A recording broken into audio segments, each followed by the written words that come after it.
esto de tener reflectores delante es un poco torturante, pero bueno, habrá que hacerlo así. Desde ya, muchas gracias por la invitación.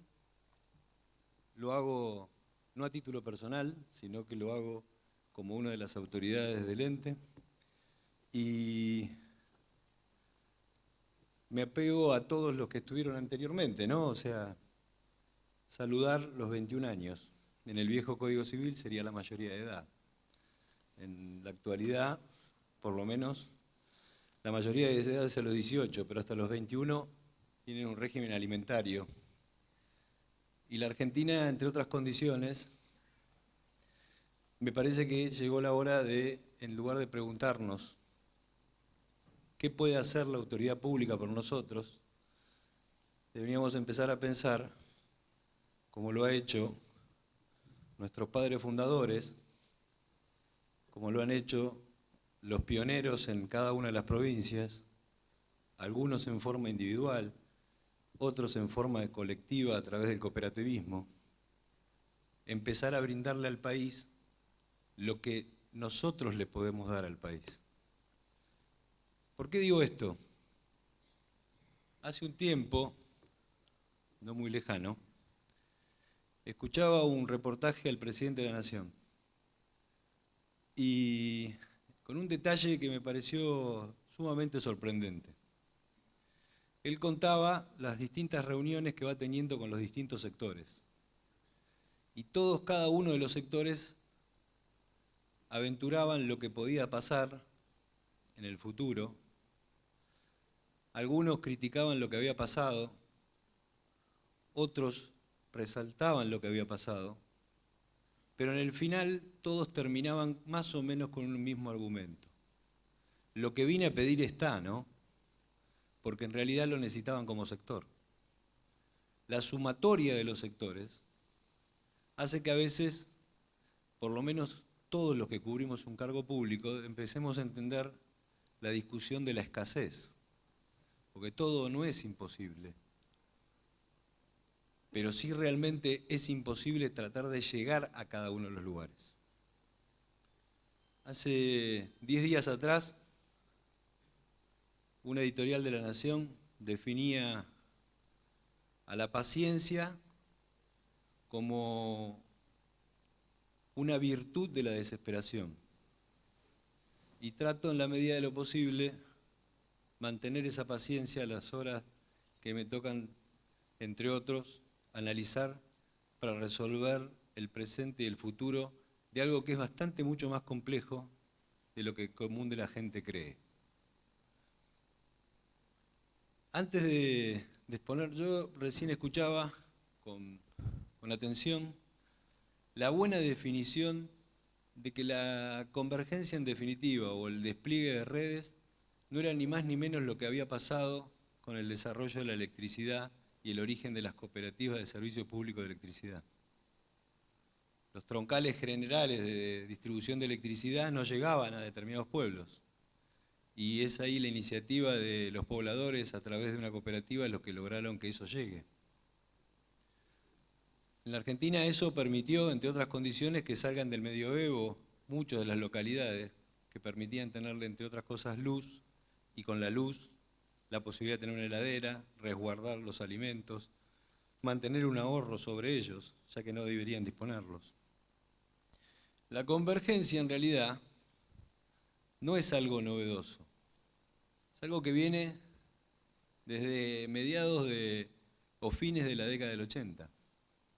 El problema no es la antigüedad, sino la actitud que ha tomado nuestro país a diferencia de otros países.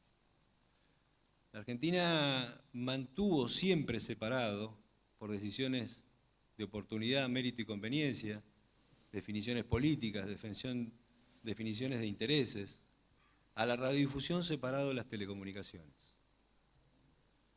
En principio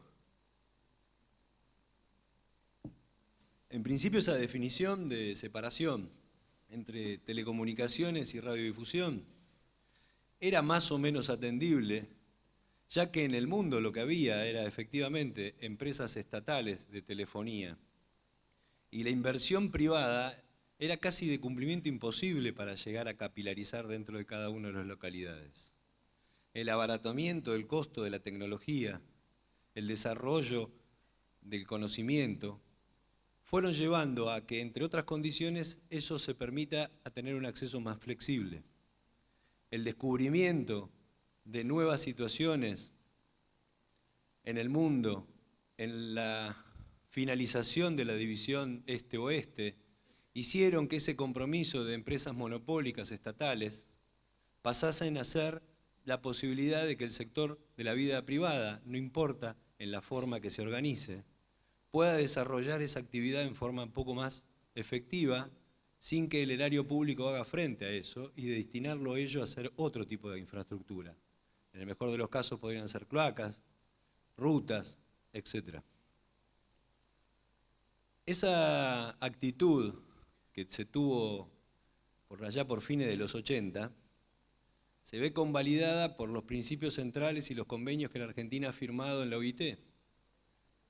Tanto el convenio de Kioto como el convenio de Minnesota, etcétera, reflejan exactamente esto. Es la habilitación del sector a los efectos de poder el desarrollo de una posible actividad privada en el ámbito de los servicios de telecomunicaciones.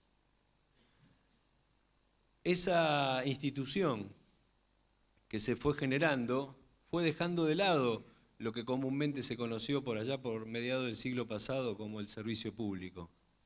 ¿Por qué? Porque las definiciones del servicio público, su principal, la universalidad, que la cumplía el Estado hasta donde podía y después en algunos casos las cooperativas, empezó a tener una posibilidad de interconexión y universalidad de una forma un poco más flexible y más abaratada en costos, que eso daba a la luz una posibilidad concreta de que esa actividad pueda ser desarrollada por los particulares. Ahora, todo este cuento que le vengo haciendo parecería hasta aburrido. Si a eso le agrego que el desarrollo de esa actividad entre telecomunicaciones y radiodifusión se fue complejizando por los devenir históricos que tuvo nuestro país en los últimos 50 años y las necesidades propias de cada una de las distintas actitudes de las administraciones que fueron pasando, hace que obviamente parezca, para aquellos que peinamos un poco de canas, como un cuento que nos retrae a otro tiempo. Es en ese otro tiempo donde algunos tuvimos un mejor o peor calidad de vida. Y a veces nos aferramos a ese tiempo de mejor calidad de vida al solo efecto de tratar de preservarlo en este presente, sin darnos cuenta que tenemos por delante una definición de que el mundo fue avanzando y la convergencia es un hecho. Y lo que en la Argentina no se reguló, se desarrolló anárquicamente. Y esa anarquía implicó que las redes privadas, sean de cooperativas, sean de particulares, en lo que se conoce como los servicios de cable, no estuvieron nunca interconectadas sobre las redes troncales de las incumbentes originales o de los privados que fueron desarrollando posteriormente. Eso hace que hoy en día, en la actualidad, tengamos dos grandes troncales, la ex troncal de Entel, devenida en la mitad de Telecom y Telefónica, otro gran troncal de Telmex y Claro, un cuarto troncal importante que es el de ARSAT, para ello me imagino que Nocho debe tener más información que yo, pero todos conocemos que tiene una altura de 30.000 kilómetros y que hay algunos lugares que está oscura y en otros lugares que no tiene la capacidad de capilarizar porque en función de que no se encuentra cerrada. Pero independientemente eso implicó un esfuerzo de todos los que estamos acá. Aquellos que quisieron ARSAT y aquellos que no quisieron ARSAT. Porque todo eso fue hecho por el erario público. A esa molécula que se encuentra dentro de un hierro se le agregan otras moléculas, como la capacidad satelital, como el desarrollo de la TDA, que necesariamente a los efectos de poder desarrollar una actividad un poco más ordenada, debería ser convertida en un imán. Ahora, la gran pregunta, ¿ese imán que implicará ese mejor desarrollo, lo puede hacer desde solamente la política estatal? Esto significa con patrimonio propio sobre el Fondo Universal, sobre un empréstimo a organismos internacionales que permita que el Estado cierre la fibra de ARSAT y capilarice entre los pueblos. O la segunda posibilidad, aquello que fue desarrollado anárquicamente, ¿le permitiría a esos particulares acceder a la interconexión sobre esa localización para poder capilarizar sobre sus pueblos? Y donde probablemente hay muchos que tendrán que realizar algún principio de reconversión, aquellos que tengan un coaxil de 450 y no tengan la fibra dispuesta sobre su propia localidad. Eso permitirá, entre otras cosas, que el Estado deberá por lo menos ayudar en el financiamiento de ese desarrollo. Y si eso significa ese financiamiento de ese desarrollo, ¿se hará con un mercado de capitales que en la Argentina no existe? ¿Será a través de sociedades de garantías recíprocas, donde habrá 4 socios benefactores y 200 pequeños y medianos empresarios, como existe Garantizar del Banco Nación? ¿Será a través del Fondo Universal, que va a permitir, entre otras cosas, si eso se utiliza en el sentido del desarrollo de la actividad? ¿Será a través de la posibilidad de buscar un cuarto operador? Y en ese sentido, ese cuarto operador significará que la Argentina buscará una licitación internacional con operadores locales, o en su defecto, dividir la Argentina, como se hizo en la privatización de Entel, en 2 sectores y buscar a 2 operadores, o permitir, entre otras cosas, generar más operadores. Y para eso, las cooperativas individualmente, que son como una especie de molécula en desarrollo, tal vez es necesario su convergencia a través de acuerdos estratégicos que le permiten consolidar una posición para poder presentarse en brindar un servicio un poco más en economía de escala. ¿Por qué digo esto? Porque todo resulta muy lindo, pero de algún lugar tiene que salir la plata. Porque sin plata no hay nodo, sin nodo no hay fibra o interconexión o frecuencia de 450 para poder capilarizar en pueblos más chicos. Si eso no existe, no hay posibilidad de ICP. Y si no hay posibilidad de desarrollar el ICP, en muchos pueblos estamos mandando al medioevo a nuestros propios conciudadanos. Mientras que en otras localizaciones los propios conciudadanos tienen la oportunidad de desarrollar hasta 100 megas, en algunos casos hasta más. O mantenemos el valor del precio mayorista altísimo en zonas que los necesitamos y bajísimo donde hay concentración poblacional. En ese desarrollo nosotros tenemos una mirada como pueblo bastante particular. Voy a tratar de dar 2 ejemplos para no aburrirlos. Un ejemplo. La mitad de la población casi se agrupa en 500 kilómetros cuadrados. De esa mitad de la población que se agrupa en 500 kilómetros cuadrados, que significa Buenos Aires y los 32 distritos del conurbano bonaerense, se replica en muchos lugares, en escala, al desarrollo de esa misma condición de vivienda sobre Córdoba y el Gran Córdoba, Rosario y el Gran Rosario, Bahía Blanca y el Gran Bahía. Y en eso hay operadores en cada uno de estos lugares. Algunos operadores de cable, otros operadores de internet, pero sí en todos lados lo que existe también operadores de telecomunicaciones. Entonces, probablemente en esa misma condición, la Argentina necesite desarrollar esta actividad para poder mejorar la condición de vida. Tenemos la capacidad de poder exportar casi 15.000 millones de dólares en conocimiento y generar 150.000 puestos de trabajo simplemente con una correcta interconexión en la Argentina. Exxon liquida sus salarios del mundo en la ciudad de Buenos Aires.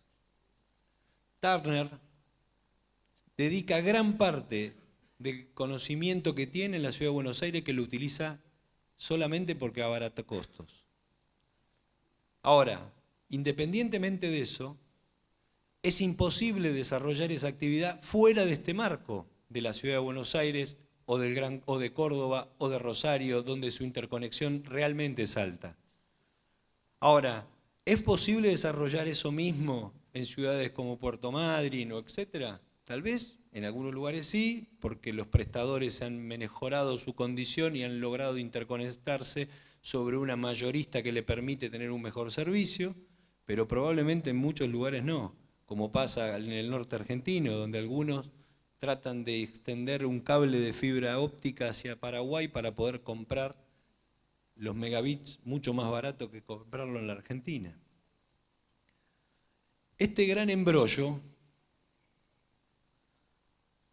demuestra que llegó, me parece, la hora de tener un pensamiento un poquito más estratégico, de no hacer como el perro, que corre el auto para ladrarle y cuando le alcanza no sabe para qué. Me parece que llegó la hora para empezar a tener una mirada a mediano y largo plazo. Y el ente regulador lo que va a tener que sí cumplir es darle la seguridad jurídica a quienes quieran generar esa inversión. Me imagino que muchos de los que están acá discutirán, bueno, pero eso implica que en la economía de escala las empresas incumbentes tienen mejor forma de financiamiento porque se apalancan sobre sociedades que están afuera. Es cierto. También es cierto que la prestación del servicio que brindan lo hacen en pesos y en esa condición rinden su condición dentro de sus casas matrices. Ahora, entre el desarrollo de esta actividad en el ámbito provincial más local, cualquiera de estas empresas incumbentes, sean de Buenos Aires, sean de donde sean, para sus decisiones tienen que consultar a sus gerentes para que sus gerentes vayan a los regionales y los regionales decidan la inversión o no local que van a desarrollar. La dinámica de cualquiera de los prestadores cooperativistas es una dinámica inmediata. ¿Por qué le digo que es en esta condición? Porque la cercanía y la inmediatez sobre la sociedad donde operan hacen que sus servicios sean mucho más eficientes. Pero eso, si lo miramos solamente desde ese lugar, le damos la imposibilidad concreta de desarrollar en una economía de escala. Y para eso resulta necesario que el ente regulador, entre otras condiciones, se autoobligue a dictar normas que garanticen la seguridad jurídica y que posibiliten el desarrollo de otras unidades de negocios que les financien, entre otras condiciones, la nueva actividad que van a implicar. Recientemente se estuvo en estudio, luego de algunas presentaciones que cuestionaron una de las formas más modernas de la operatoria de telecomunicaciones, en este caso el operador virtual, y todo eso implicó en un recurso final que en lugar de resolverlo en forma individual, se dictó un reglamento nuevo que habilita la condición del desarrollo de ser operador virtual. Ahora, mirado esto en una economía absolutamente más chica, más individual, de aquellas cooperativas que evidentemente pueden brindar un mejor servicio dentro de su área de cobertura, hace que probablemente el negocio sea posible o no, según el desarrollo de la densidad demográfica que tengan. Ahora, la sumatoria de cooperativas constituyen sí seriamente operadores potenciales en esta actividad. Para finalizar, me parece que necesariamente el organismo regulador lo que tiene que hacer es lo que alguna vez me dijo un viejo dirigente político. Cuando termine su gestión, lo mejor que pudieron haber hecho es haber jorobado menos al desarrollo de la actividad de los particulares. No importa quién lo desarrolló. Y esa es la vocación que tenemos, de no andar molestando a nadie, sino simplemente darle las reglas de juego para que lo puedan hacer. Muchas gracias.